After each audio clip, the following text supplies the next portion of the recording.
the calls that we get quite often. My coil is a block of ice and it won't cool. Why is that? The first thing you want to do when you come across an iced up AC coil is get it defrosted. And you want to try to do this naturally, to let it thaw by itself. Have the blower on so air is circulating across the coil.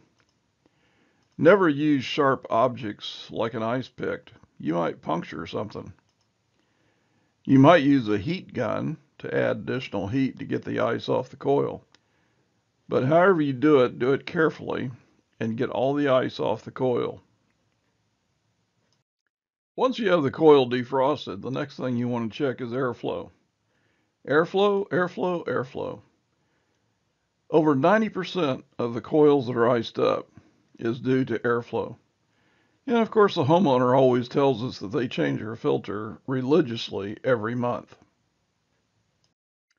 You also need to make sure that the coil itself is clean. If it's not, you need to clean it. So a good coil cleaner, washing it down, and getting the fins perfectly clean so that the air flows smoothly over the coil and we get good heat transfer. Also take a look at the blower wheel. If it's dirty like this, you're definitely not moving enough air. So clean the blower wheel and make sure that it's clean and moving the proper air. The next thing you want to check is to make sure that the furnace or air handler is set up for the proper airflow. Most units have dip switches or some kind of setting to change the speed taps on the motor and make sure that the motor is running at the correct CFM for the particular application. Once you have cleaned the coil and checked the filter and checked the blower wheel and have everything set for the proper CFM, then you want to take a total system static reading with a magnehelix or a manometer. On whichever side you have the highest reading, that is the side that you want to take a look at.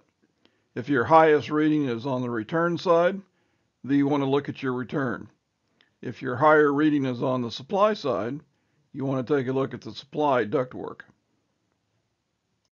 If everything so far has checked out, and everything is clean and you have the proper CFM, and there's no major restrictions on your ductwork, the next thing you want to look at is the refrigerant side.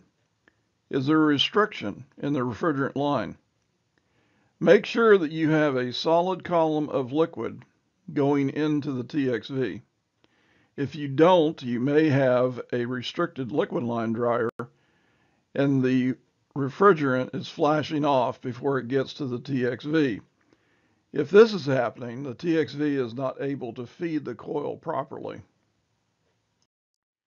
After we have made all these checks for airflow, cleanliness, and TXV metering, the last thing that we want to look at, which is sometimes the first thing that techs will do, is take a look at the refrigerant charge. Is the system charged properly? By taking subcooling and superheat readings and looking at the data tag of the unit, we can determine if the system has been properly charged. If not, we recommend to recover the entire charge and weigh back in the factory recommended charge for the system. Go to arefco.com for more videos, like, subscribe, and check back every week for new videos.